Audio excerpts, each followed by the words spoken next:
Министерството за внатрешни работи ги отпочна подготовките за постапување во рамките на законските ингеренции и обврските што произлегуваат околу изборниот процес. Првата обврска, согласно законот, веќе ја завршивме, односно согласно член 43 став 3 од изборниот законник, до Државната изборна комисија во рок од 24 часа од денот на распишување на изборите, во криптирана форма ги доставивме податоците кои тие понатаму може да ги користат за изработување на избирачкиот список. Со одлука формиране оперативниот штаб, што треба да ги испланира и да ги реализира сите активности во рамките на републичката акција Избори 2014 година. Активностите повторно, како и во текот на минатите неколку изборни циклуси, ќе бидат поделени во 3 главни фази, и тоа предизборен период, вклучувајќи го и периодот на кампањата, денот на гласање и периодот по затварање на гласачките места. Во текот на наредниот период ќе ги формираме и регионалните штабови, кои имаат за задача на терен одблиску да ги следат случувањата во предизборниот период, да разменуваат информации со републичкиот штаб и да превземаат соодветни мерки согласно насоките кои ќе ги добијат.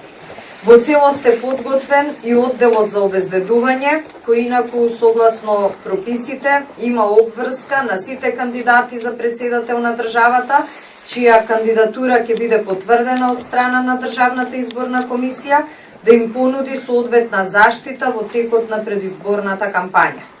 Повторно предвидовме и дополнителна едукација на полициските службеници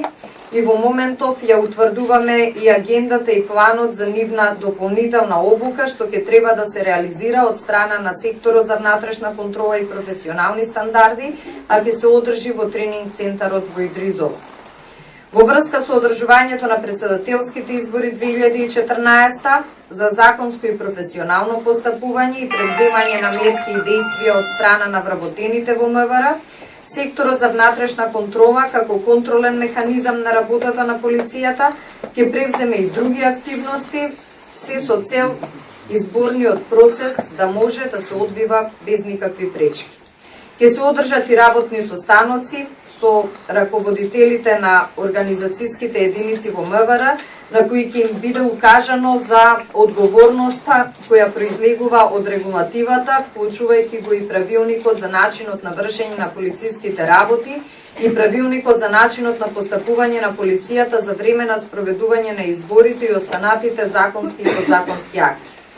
Како и во претходните неколку изборни циклуси, посебно внимание ќе се обрне на доследно почитување на членот 128 од Законот за внатрешни работи, кој меѓу другото укажува надвор од работното време полициските службеници да не се ставаат во функција на политичките партии заради вршење на предизборни и изборни нерегуларности, да не го нарушуваат јавниот ред и мир и да не го нарушуваат угледот на Министерството, да се воздржуваат од било какви провокации и активности на политичките партии.